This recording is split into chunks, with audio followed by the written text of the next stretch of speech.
Hello, my name is Reverend Dr. May Elise Cannon. Today is Tuesday, July 23rd. Today is day 291.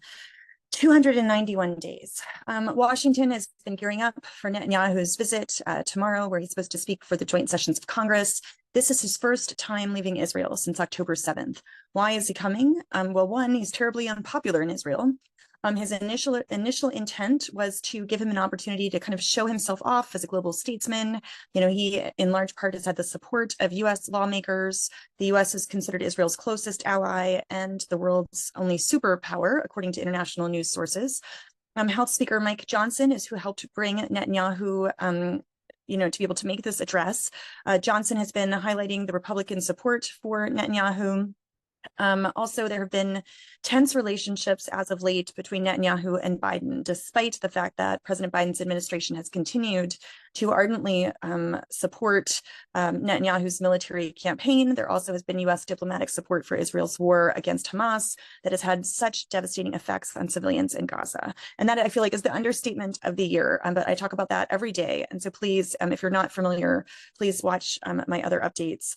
Biden and Netanyahu are scheduled to meet on Thursday, according to U.S. officials.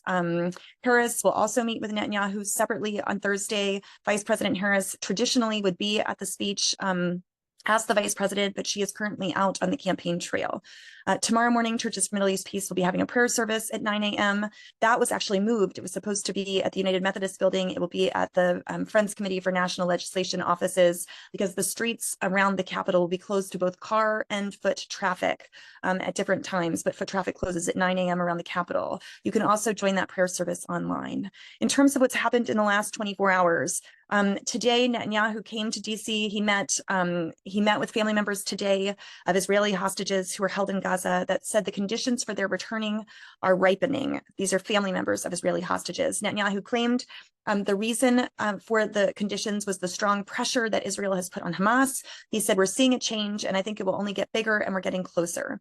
The families of Americans who are held hostage by Hamas told Prime Minister Netanyahu that their loved ones cannot wait longer, and he has to close the deal now. They expect him to announce this week that he has finalized the ceasefire and hostage deal. The U.S. hostage families also addressed a roundtable from the House Foreign Affairs Committee. Daniel Nutra, whose brother Omer is in Hamas captivity, said that he met with Prime Minister Netanyahu Sunday night and said that the urgency of the matter did not seem to resonate. He did not answer when we asked him why he's only sending his negotiators to keep the process going on Thursday instead of days ago. Another person whose son Sagi is hostage in Gaza said that any true friend of Israel must put pressure on the Prime Minister in order to secure a hostage deal. Noah Argamani, rescued from Hamas captivity in an operation in the Nusrat refugee camp in Gaza last month, told Prime Minister Netanyahu in a meeting Monday night that the hardest moment for her in captivity was hearing him say that the war would be long. House Speaker Mike Johnson repeated his threat that he will arrest anyone who disrupts Netanyahu's address to a joint session of Congress. So he repeated that they will be arrested. U.S. President Joe Biden is, as I mentioned, going to meet with Netanyahu Thursday. It remains unclear. According to the reports from the Israeli newspaper, they said that they don't know when Netanyahu is going to meet with Harris, but they know that that will happen. Democratic the senator from Maryland, Chris Van Hollen, said that he will not attend Netanyahu's address. He accused him and his extremist partners like Ben-Gvir and Smotrich of sabotaging and undermining the U.S.-Israel relationship.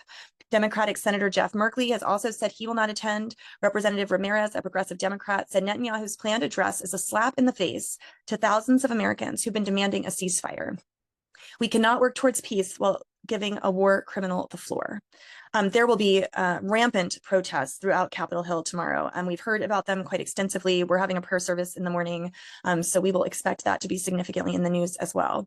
7 major U.S. labor unions called on President Biden to, quote, immediately halt all military aid to Israel, end quote.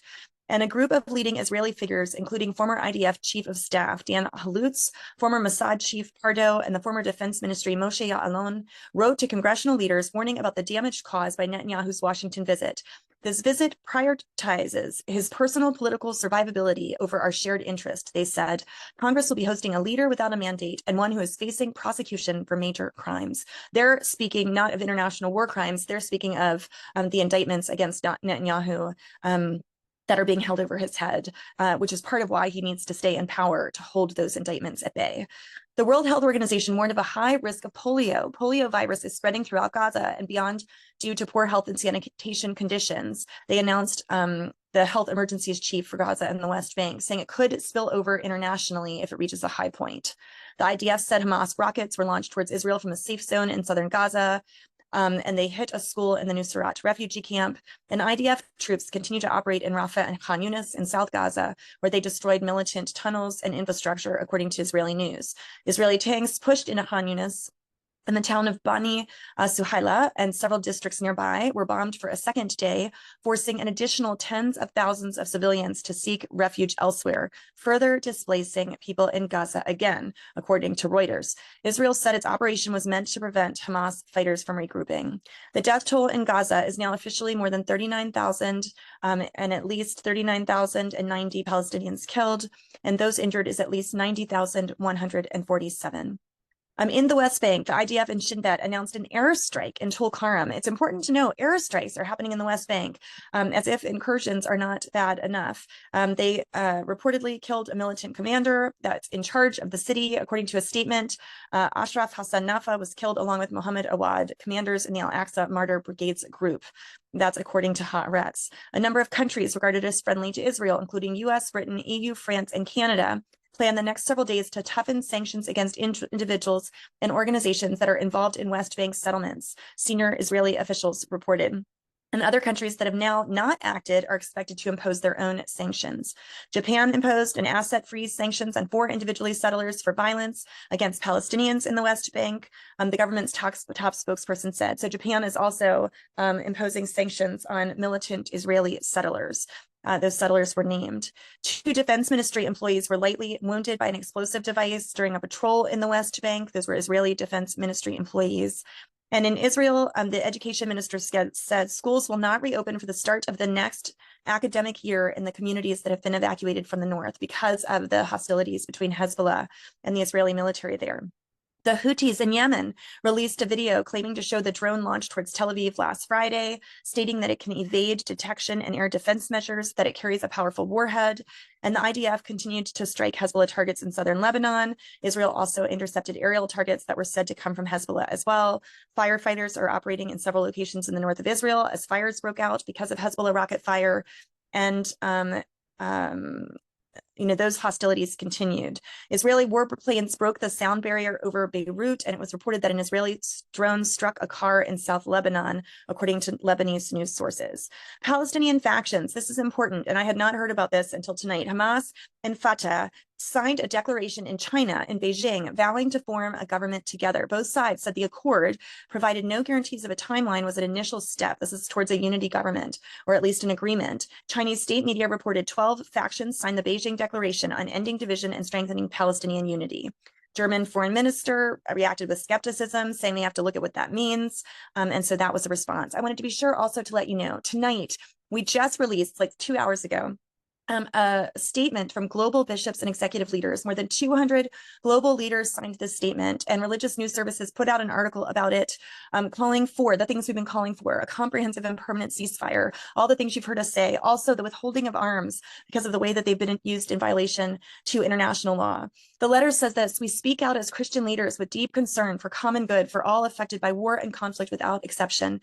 We speak with urgency. We speak in a spirit of peace. We speak because we're deeply inspired by the courageous and selfless commitment of our Palestinian Christian brothers and sisters in the Holy Land, who suffer alongside their Muslim and Jewish neighbors and remain resolutely determined to help bring about a just and dignified future for all inhabitants of the land.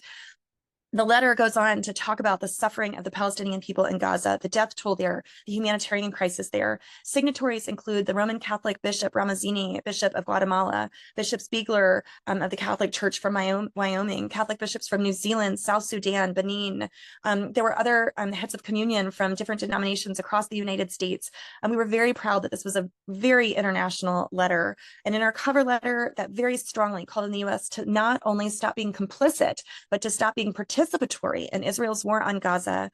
The cover letter I signed on behalf of the CMEP board, and it argued that the U.S. and Biden administration have moved beyond complicity in the loss of life in Gaza. According to the May report from the Council on Foreign Relations, since October 7th, the U.S. has enacted legislation and provided at least $12.5 billion of military aid to Israel. This support, the letter said, along with inadequate action to ensure delivery of aid to Gazans, has made the U.S. the primary partner to Israel in its ongoing military assault against Palestinians in Gaza. May the U.S. and all countries who've been further militarizing the ongoing violence there stop. That's what our call has to be. For the sake of Palestinians, for the sake of Israelis, for our own sake, may we call for an end to war and pursue peace in the name of Christ. Amen.